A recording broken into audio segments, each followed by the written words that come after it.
All right. Hello, everyone, and welcome to today's Journal Club. Happy New Year to everyone. Today, we'll be discussing another randomized controlled trial where a bar is a laboratory setting and researchers are evaluating the effects of cannabis on alcohol craving.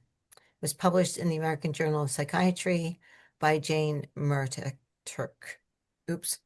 Leading our discussion is Dr. Phil Malloy. He's a rheumatologist and continues to be very active in caring for the patients despite retiring.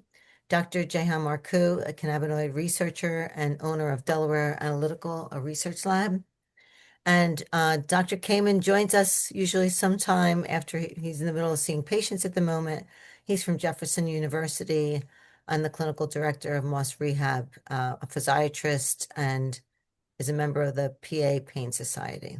Next slide. For those of you new to our program, I'm the CEO of Physicians Research Center Plus, has 3 areas of expertise: SALIS, which is our phase 2 through 4 clinical trial pillar, Buds Info, which is our analytical pillar, and Cerium, which is our education pillar at PRC. And Cerium is designed for the busy healthcare provider who wants to understand cannabis and its derivatives through the lens of science. The next slide, please. Okay, we want to just thank you for taking the time to join us again today for those who have returned and engage with us on the topic and to see what Cerium can offer. If you haven't already, please scan the QR code and participate in our survey, which is designed to understand the HCP, we service and improve our programs. We have our website here listed on the slides, and just if you log on to there, you can access our free educational blogs on the site. So next slide. So great. So I'm going to hand it over to Jehan Marcoux, who's going to kick off the Journal Club. All right, welcome everyone. Our mission for the Journal Club is to support the education of healthcare professionals with discussions of published research, and we do our best to approach each paper with consistency, fairness, and transparency. And sort of our declaration of, I guess, from the independence of bias is our purpose of this Journal Club is really to just raise awareness, to educate, to engage in an exchange. And we're not recommending policy decisions. We have no skin in the game or agenda with these journal clubs other than just discussing the data and education. Please share this link. It's the same Zoom link every month. Share it with any of your interested colleagues. We would appreciate it. So we're going to walk through a paper entitled Acute Effects of Cannabis on Alcohol Craving and Consumption, a randomized controlled crossover trial. Now, Dr. Malloy, I know that substance abuse research has been an interest of yours for a while. So why should we care about cannabis and alcohol use disorder? Well, no one needs to be reminded how prevalent substance use disorder is. Um, Here are some statistics. It's an issue. Primary care doctors are put in the position of being judged on how many of our patients that we are actively screening and what we do when we uncover these things. And here are some of the abbreviations on the left. SUD, substance use disorder, the larger, more encompassing term. Alcohol use disorder, opioid use disorder, cannabis use disorder. So the question is there any role for cannabis in helping patients who have another substance use disorder? Does cannabis lead to less consumption or less craving for, in this particular instance, alcohol? So let's take a look. And as you can imagine, substance use disorders, and again, all substances are a subcategory of substance use disorders, are complex and challenging to manage. They have many factors, not just physiological reliance on a substance, but there's often psychological and other issues going on. Now, it has been postulated that cannabis might have a beneficial role at times in treating substance use disorders, but there are some surprising factors and associations here, such as that cannabis use disorder and alcohol use disorder frequently coexist with each other. There's some research out there that shows that 60% of those that have symptoms of CUD also have an alcohol use disorder. And while this has been an active area of research, most of the research has been kind of inconclusive about, does cannabis reliably decrease alcohol craving? And I think that that is an important aspect to it. It's not just necessarily consumption, it's also the craving and these other scores. I don't think it's intuitive, do you, Jehan? If you take a group of patients who have an alcohol problem, an alcohol use disorder, alcohol addiction, and I give them a second potentially addicting substance to get them off of alcohol or to decrease their alcohol consumption. I'm not sure that it's intuitive that the answer is yes or no to that question. All right. And are we witnessing like a true um, sort of amelioration of the symptoms Yeah. related to a use disorder, or is that the person uses so much cannabis that they fall asleep and they don't they don't drink? All You know, right. that there's a joke. A researcher once told me. I think his name was Scott Lucas. He studied a lot of substance use disorders, and he said the cure for substance use disorder was curare. Was that paralyzing poisonous venom, because then the people would stop using it. Um, so Jeff. yeah. So there's been a lot of research around this area with animal studies looking at THC, endocannabinoids, CB1 receptor agonists, suppressing alcohol seeking and preference, and sometimes other substances too. So you have an animal in its little habitat, in its little cage, um, much like you might imagine, a pet hamster in a cage, and they don't have a lot going on there. So if you can get them to stop asking for alcohol, drinking the supply of alcohol that's there, is pretty impressive. And so I think the animal studies have been mechanistically fairly successful when looking at substance use issues. A lot of clinical questions have their roots in animal studies, don't you think? Cardiovascular issues with cannabis and so forth. I mean, you see if it works with laboratory animals first, and then you start doing clinical research. Yeah, and I think animal studies are great in some ways because you can reduce so many factors that are going on. Um, you know, Animals don't doom scroll on their phone. They don't get tax payment notices. They don't get fired from jobs. So there's all these factors that Yeah. can go into substance use decisions and outcomes and things like that that get removed in the animal studies.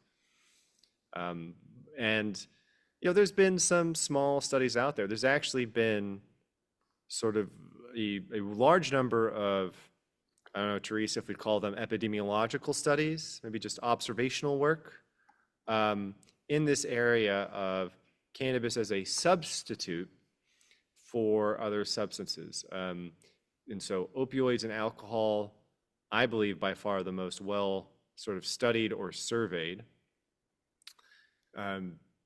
Teresa, No, that's exactly right. I think that most of those studies have been with opioid use disorder, with cannabis.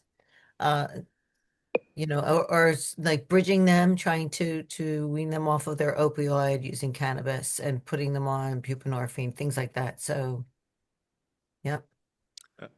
and fun trivia, cannabis history research trivia. One of the earliest studies, Cannabis by Amanda Ryman, Cannabis as a Substitute for Alcohol and Other Drugs in 2009, was conducted at the oldest continually operating dispensary, Berkeley Patients Group, which still operates to this day. And that's where they surveyed the patients in Berkeley, California. So it's kind of a living piece of history in a sense, or I guess a published piece of history. A living published piece of history, the 2009 study. So this was actually conducted on medical cannabis patients in California. Very interesting study. And then, of course, other people have conducted their own versions of it as well. So we have lots of things to choose from when looking at exploring, the nature of this question. Why this study? Well, one, it came out recently. Two, we like the design. Phil, what are some things you liked about the study? Well, how many randomized prospective control studies with a placebo arm and blinded evaluators are there on cannabis? Not a whole lot. They're very challenging to do these studies, especially with a non-oral route. It's harder to have, but not impossible to have a placebo joint rolled up and have someone smoke it. So I was impressed. This study caught my attention. I was impressed that they had the guts to do it and pulled it off.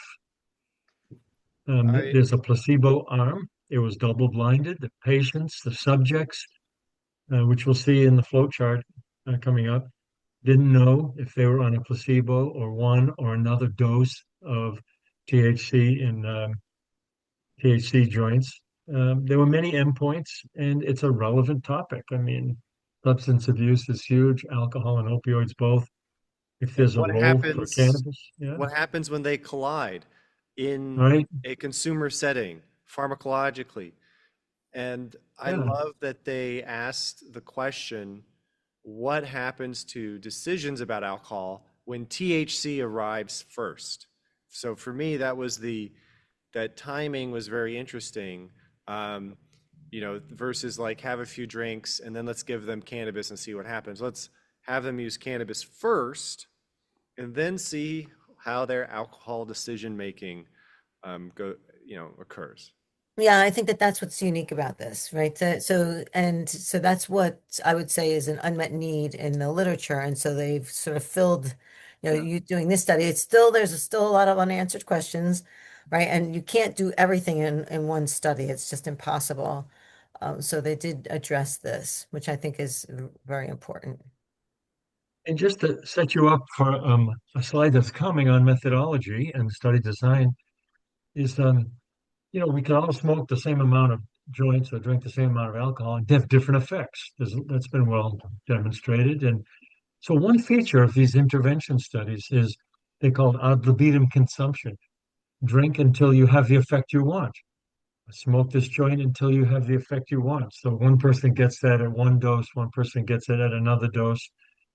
So even though there's a lab setting here, a smoking and joint lab here, they do have that feature of the protocol where just consume as much as you want to get the desired effect, which is really more helpful in making conclusions about real world use, because that's And how And I just subjects. want to add one caveat to that, because everything you said is correct, Phil. But I can see people's brains on this session being like, as much as I want, no, it's not a buffet of cannabis and alcohol. There were a limit, and you could go to the maximal limit. I think Yeah, we'll talk about the design or good. show some images. I think there was Yeah, eight. You could have up to 8 mini drinks of alcohol that were designed to get your blood alcohol level to a certain point. But much to your point, you did not have to consume all 8 drinks. You did not have to consume, um, you know, you weren't forced to drink that per the protocol. It right. was 1 drink, 2 drink, no drinks, up to you. Yeah. Right, right.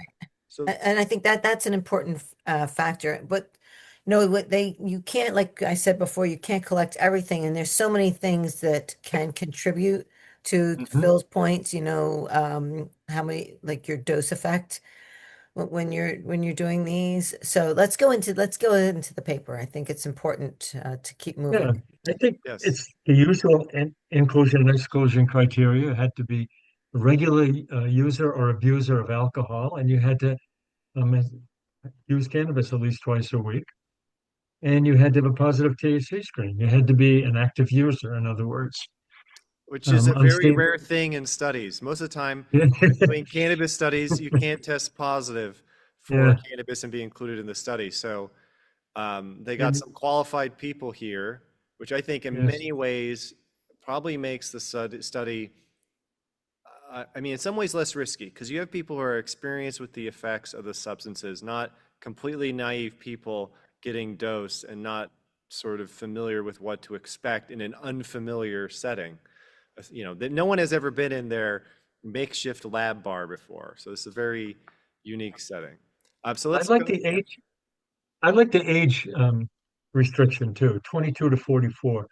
Obviously, you have to steer away from juveniles and teenagers and less mature subjects for a lot of reasons, mental health and otherwise.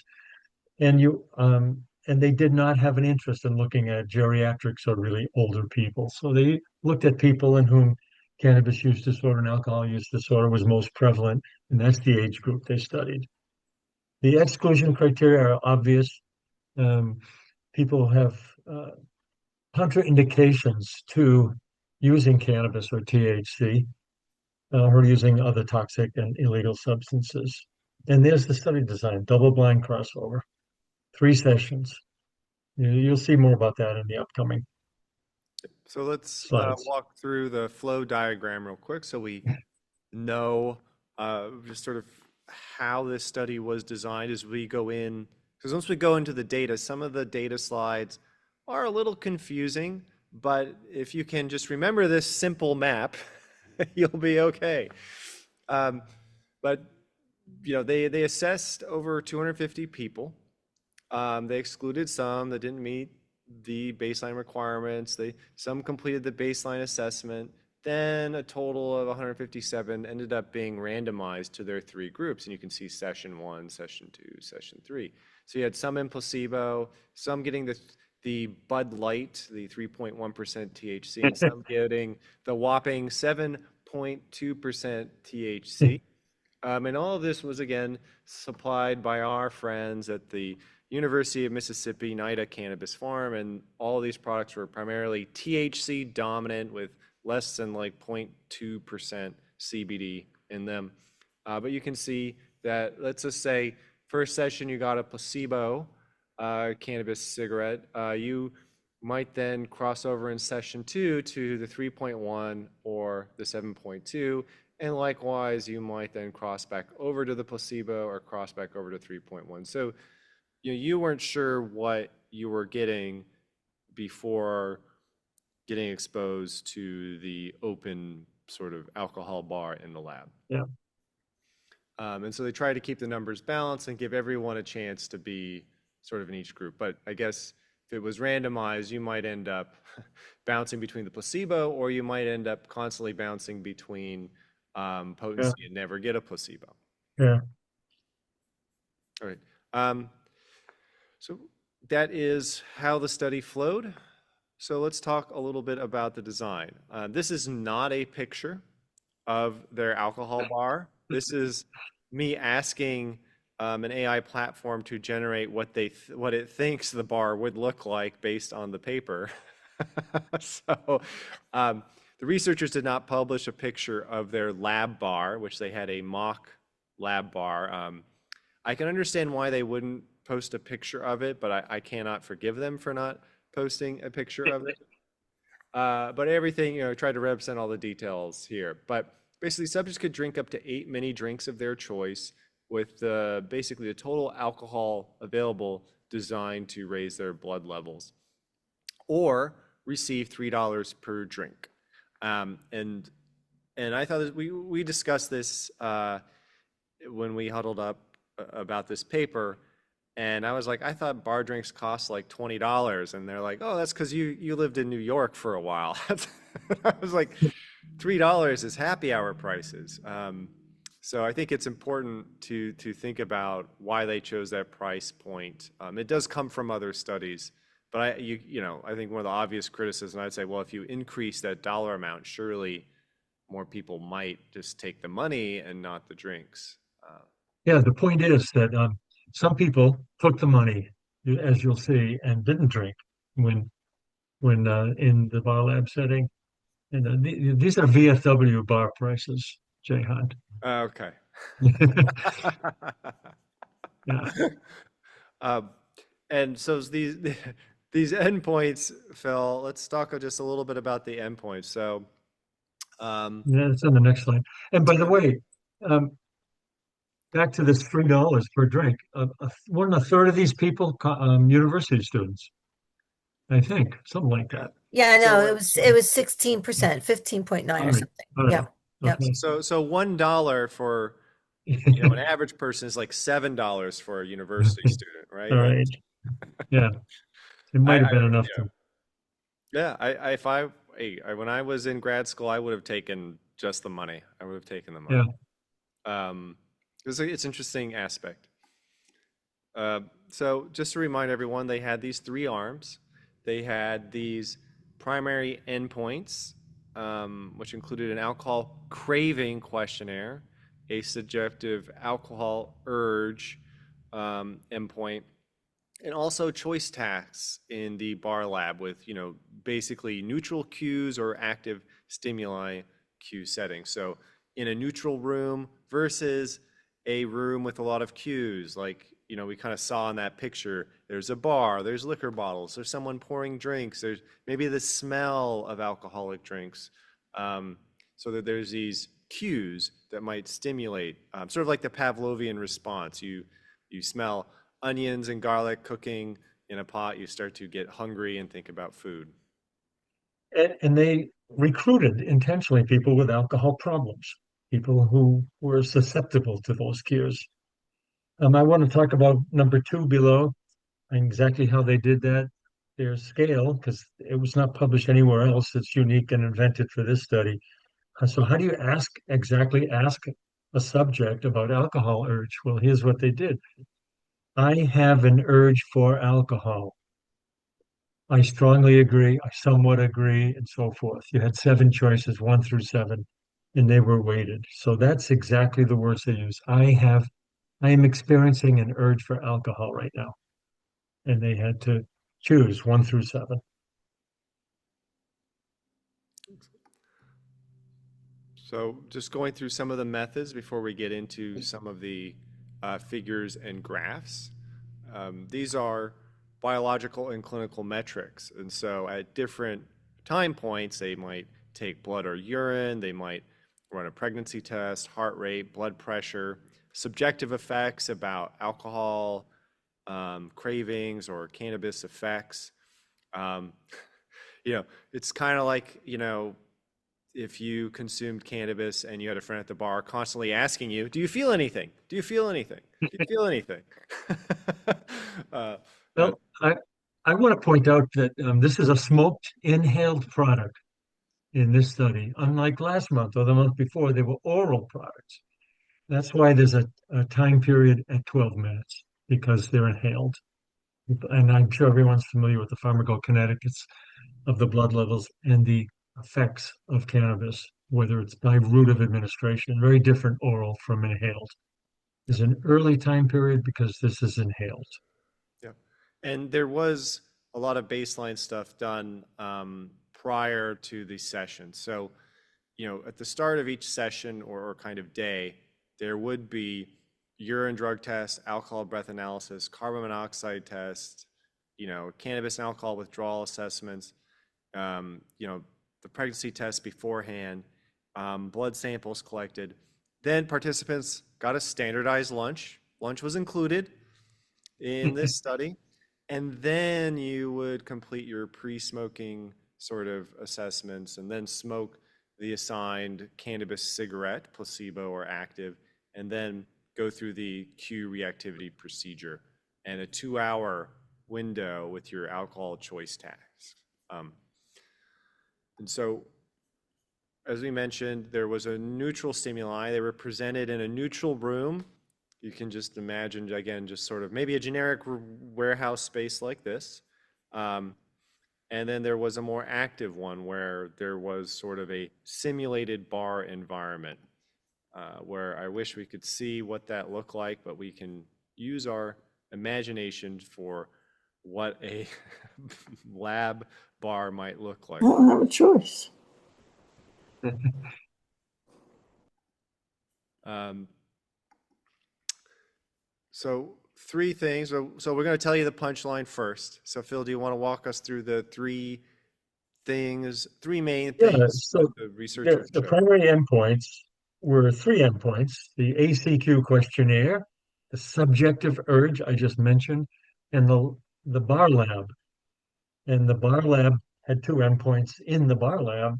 The total amount of alcohol I consumed after smoking my joint, which may have been a placebo joint or one of two doses.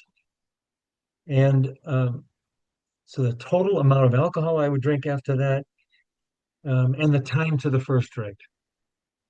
That was part of the bar lab, and which you'll see on the next slides. And the punchline is that one dose, but not the other, met endpoint two. And we'll see more about the effects on the subsequent slides. Let's just go to the slides. They tell the story better than Here's I that can. But here's that ACQ score you mentioned in figure 2A. And we have, yeah, this shows it didn't meet its endpoint. I think everybody can agree that all three curves are superimposable here. yeah. And So again, here's this an is example. craving, right? It's not, it's, this is inside, what's going on inside. Yeah, yeah. One dose, another dose, or a placebo. It did not meet. The hypothesis was that cannabis would decrease my craving, and on this metric, it didn't. But on metric, the second metric, I have an urge for alcohol, which I just mentioned to you before. It did meet its endpoint, and there was a dose response curve. It's pretty convincing. These graphs speak for themselves, I would think. Very interesting. Um, I welcome you to put any questions or comments in the chat as we're moving through the data. We will, of course, open it up for comments and discussion in a little bit. We're just Yeah, getting through some data and background. yeah. But if you have a question about anything or would like to comment, please let us know. I'm Fascinating. glad they had two primary endpoints, the ACQ and the urge questionnaire. I'm glad they had them both. Yeah. And I Interesting. think, Makes it more interesting. yeah, because you could always have kind of like a craving. I feel like a craving is such a soft term, right? Like, having a glass of wine with dinner, I would be really nice. It would go so well with my food, versus like an urge, like Well, like a wave, like you're being pulled towards it, right? yeah, A the little ACQ stronger. is a previously published metric that they lifted from the literature. Okay, let's see the next. Kind of interesting here. I had a little trouble with this slide. Um, it's just so I was looking at drinkers only, total sample. I was reading this percent of total available alcohol consumed. Just when I think it makes sense, I lose my sense of it. Well, I think one way to look at this is that since they paid people not to drink in the bar lab, even though it was a token amount, some people in that setting didn't drink. That's why drinkers only were carved out from the others. And this is, and if you can see, the scale is the percent of the total amount of alcohol that they were allowed to consume. So they consumed between a third and a half of their limit. Uh, and when they were on a placebo, they consumed more than when they were on either of the two cannabis active products. Remember, everybody smoking a joint, they all smell the same and so forth. So hopefully the evaluators, although this was not independently validated, that the evaluators and the subjects couldn't tell what they were taking. There was no independent validation of that. But the total sample on the right looks like maybe there's a dose response as well. That Right. if you took the higher dose, you consumed less. So that's So this interesting is because you would get the results would be if they include, the results could be totally skewed because you have a population that didn't consume any substances, any right, alcohol. Um, I mean, by substances, I mean alcohol. And so that would just be flatlined right, on the graph. It's interesting, though, that when you include the data, you get this nice, pleasing to yeah, the eye right, response. I think maybe it's because they put placebo in green and placebo looks yeah, active to me. right, It yeah, looks like green means go. Um, yeah, very, very interesting data and very interesting way to show the drinkers only versus the total sample. It tells an interesting This story. this is not craving. This is consumption. Yeah, actual consumption. Yeah. All right, so let's look at the next figure. Again, asking more questions about how they're doing. And there are more tables and figures in the paper, but we only have so much time. So we've curated uh, the figures we think best tell the story, but we encourage you to go into the paper and explore it in more detail as well. We could also share screens of the entire PDF if you want to, if you have a specific question in your memory there.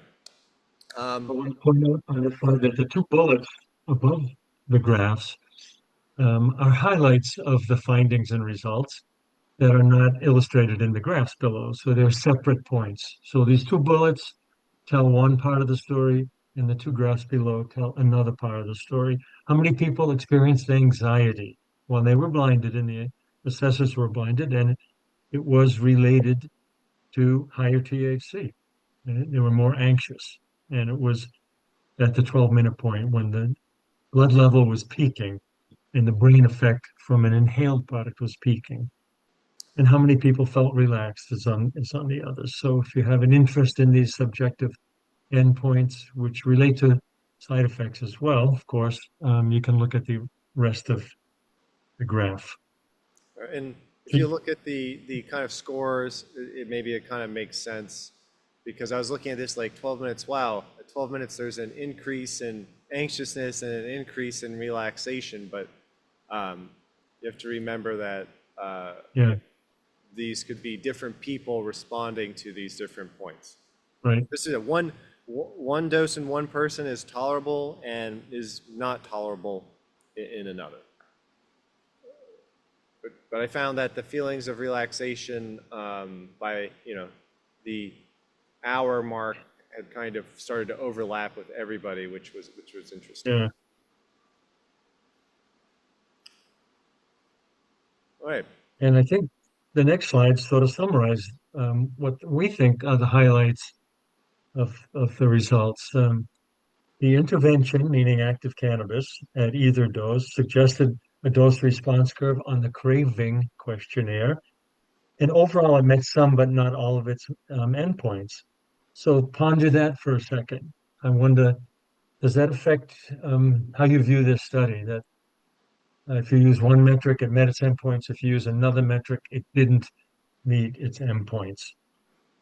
And under risks and benefits, I don't think there was anything new we learned from this study. Some people felt a little bit more anxious. Some people felt a little more relaxed. Nobody had any serious side effects. There was really no new toxicity or tolerability issues that I saw when I read this paper.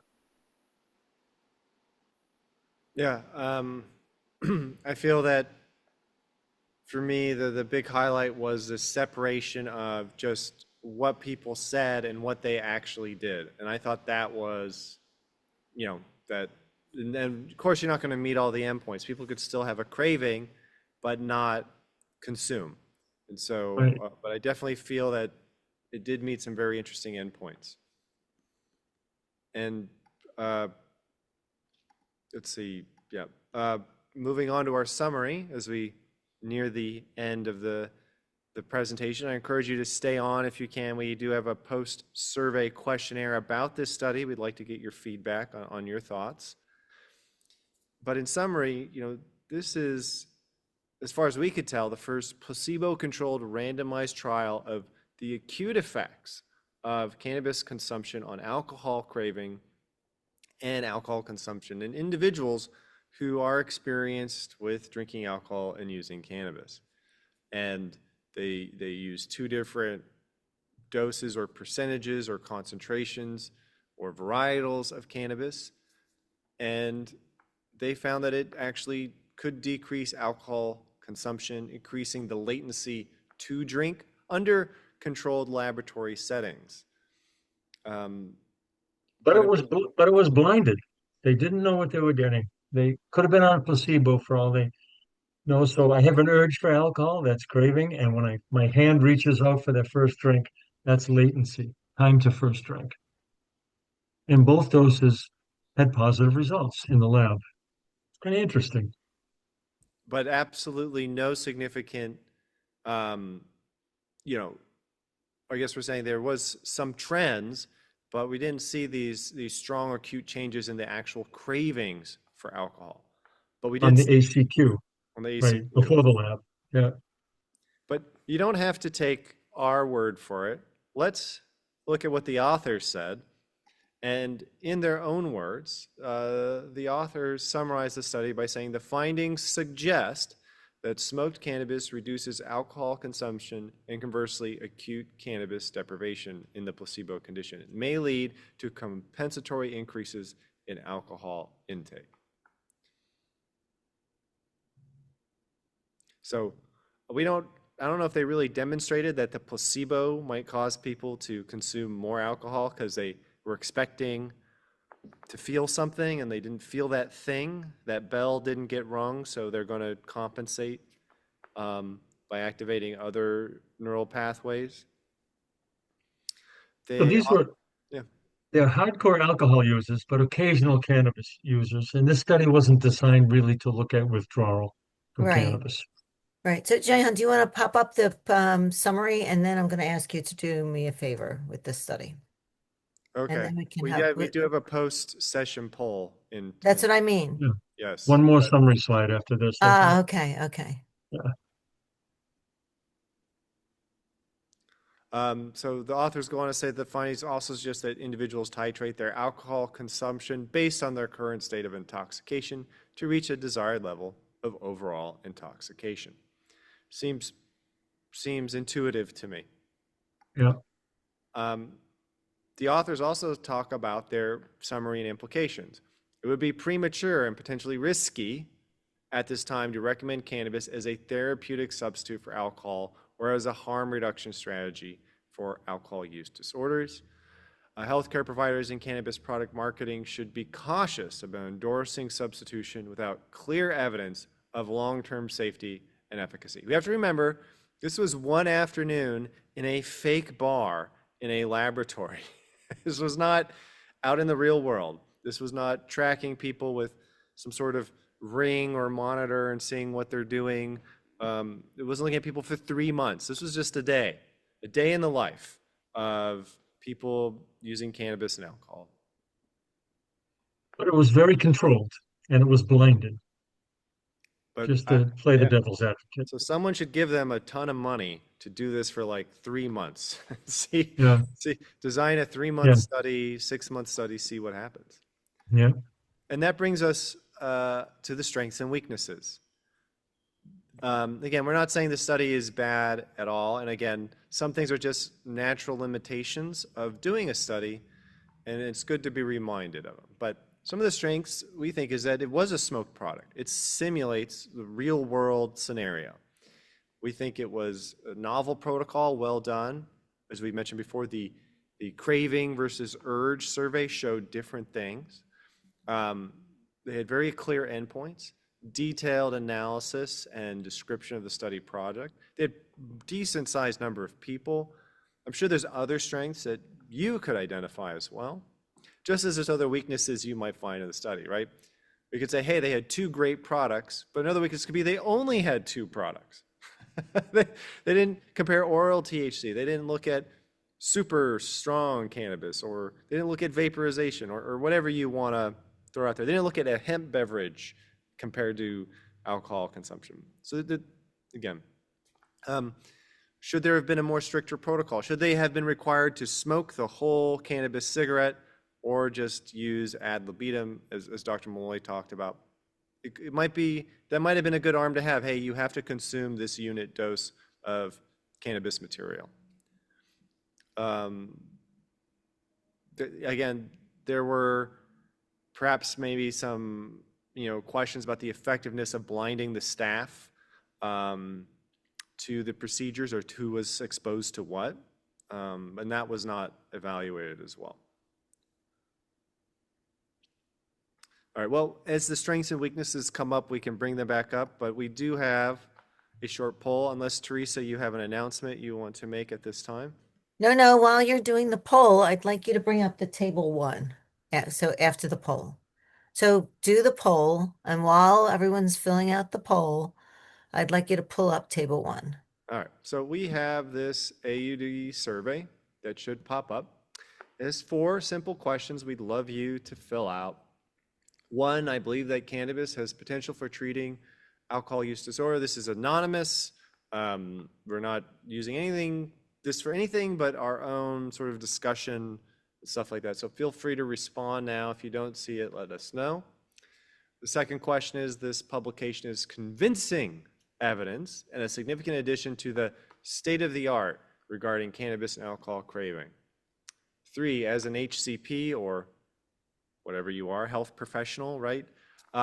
Researcher, I expect I will mention these results to my patients or others who ask my opinion about this topic. Would this be something you might actually talk about, craving versus urge, or THC exposure before alcohol stimulation?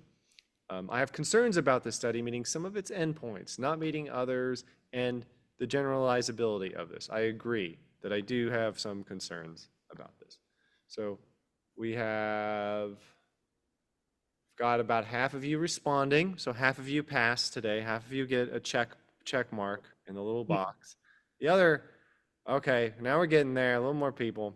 Come on, we need to get above a D here. We have 60%. We need, just need one more person. We get that nice 70% average. We can grade on a curve. All right. I'll leave it open just for a few more seconds for those of you who might be doing this on your phone. And we'll end the poll in 3, 2, 1. Thank you. All right, let's share the results here. Everyone who responded believe that cannabis has potential for treating alcohol use disorder. 100%. We can all agree.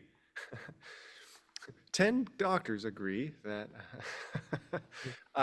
So number 2, this publication is convincing evidence and a significant addition. I know there's a lot of things there, but when we get this statement, it's about evenly split. We get about 43% of respondents saying we agree that this is convincing and a significant addition.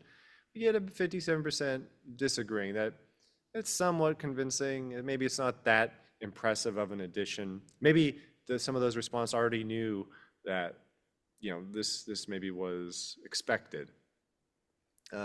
As a healthcare professional, I expect I will mention these results to my patients or others who ask my opinion. Very interesting, split neatly down the line, 50-50, agree, disagree. So some people find that this might be good for a discussion, others perhaps not. Number 4, I have concerns about the study meeting some of its endpoints, not meeting others, the generalizability to my patients. Again, evenly split, agree, disagree. I could definitely think that with preliminary studies in cannabis, it's always, you see a result and it's like, woohoo, this works, everyone do it.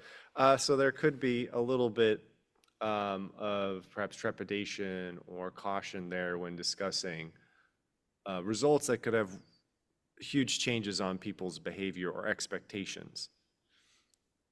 So I think that is good. Very, very interesting results. Thank you everyone for participating. It's always fascinating to see when people have differences of opinion. All Yeah, right. and so while everyone's thinking about all their questions, Jayhan, about the study, or they want to post them in the chat, because I think we're going to open it up. Not figure 1, table 1, please.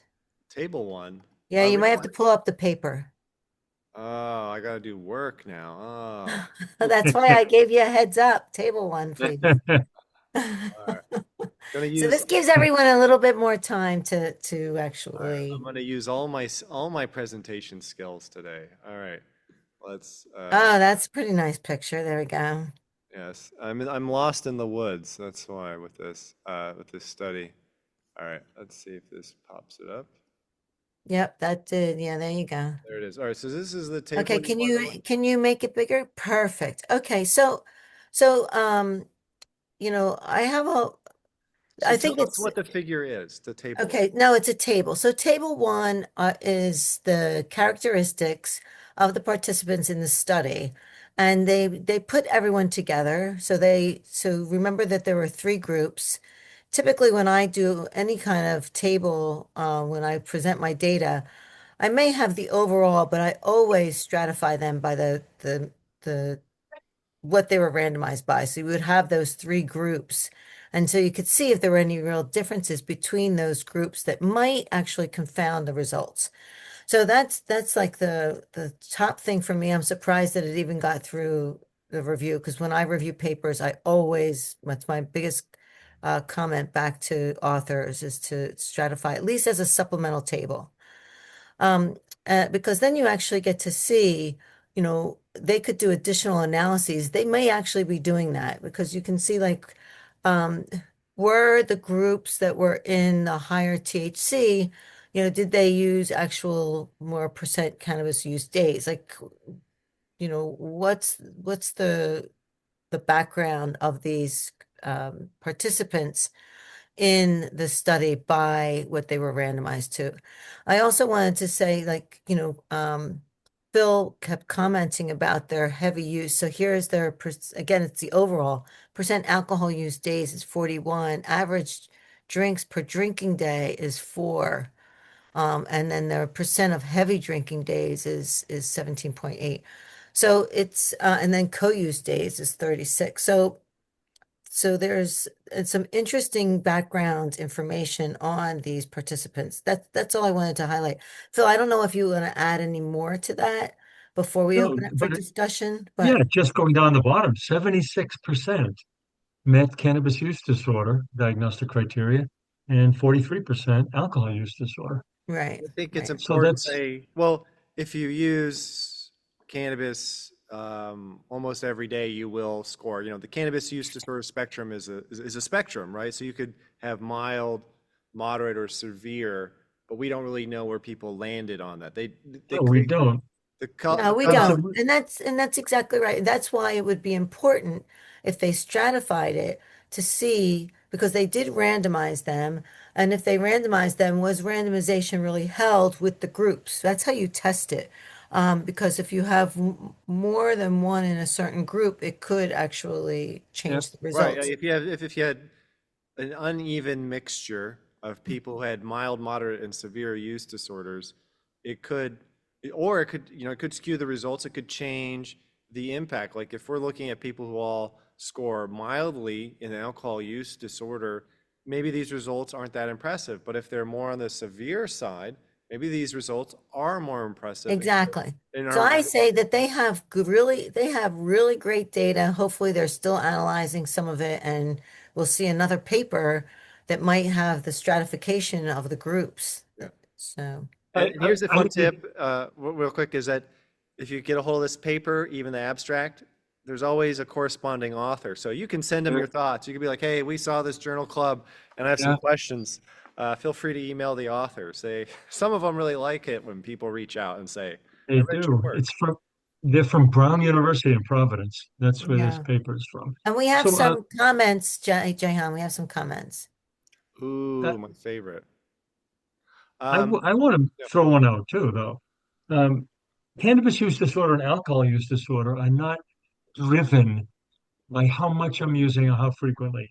It's the impact on my life. Use despite harm, loss of control, social functioning issues, jobs, OUIs, and all that. It's driven by the consequence more than the volume and frequency. I just want to make that everybody already knows that, but we need to emphasize that. These definitions in the DSM are more on the consequence than the frequency and amount. I appreciate that. We had a great comment from Ruth. Thank you so much. She says, I was wondering if there was any difference by sex, but does not appear to be a measure. It's a terrific insight. If you look at gender differences in terms of responses to THC, even in animal models, and what people endorse as terms of how cannabis affects their lives, it's different. So I think that is a fantastic question. It would have been interesting to see how that if they could have a couple more columns on these demographics with breaking this down a little bit more.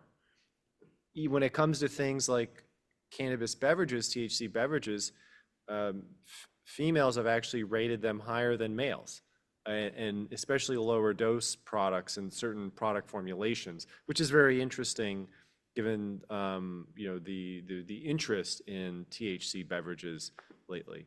So I think that it's always it's a great question.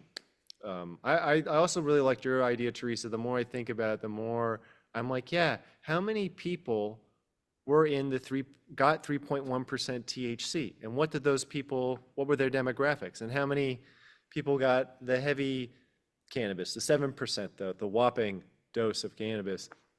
What did they look like? What was that demographic mix up? Were they truly random, or was it one of those randoms where you had more heavy rocks on one side of the seesaw and a bunch of lighter rocks on the other side of the seesaw? So Yeah, I mean, they probably didn't that do it was the because it's a balance. crossover, but still, at initial, like where the figure, they could have done it on that group.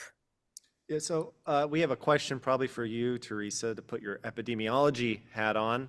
Holly asks, I think she's a pharmacist. She says, would there be enough patients to stratify and keep power? So if we kind of broke them up into these smaller groups, would we be able to run statistics, or would it just be to kind of give us a qualitative idea about the makeup of those groups? That's right. That's right. You wouldn't actually, you would be able just to see if there were like, is 80% of them in one group. And randomization didn't really hold up. You can do differences between them, Ah, but like you could see, did you all wouldn't the do the full analysis. You could just see if there's differences between the groups.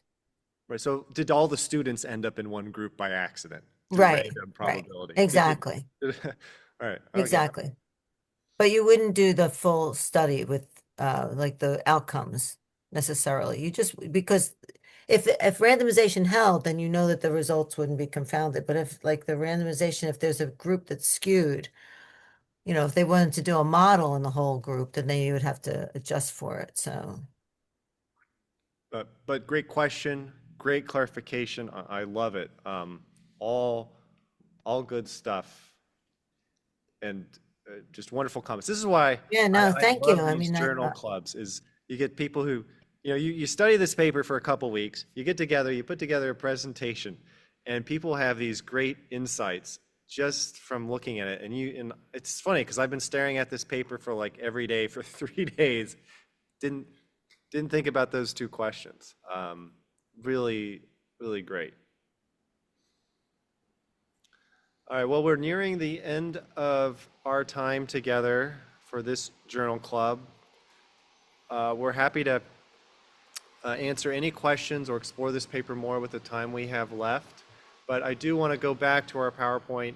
I will let you know that there are some other figures here, like self-assessments.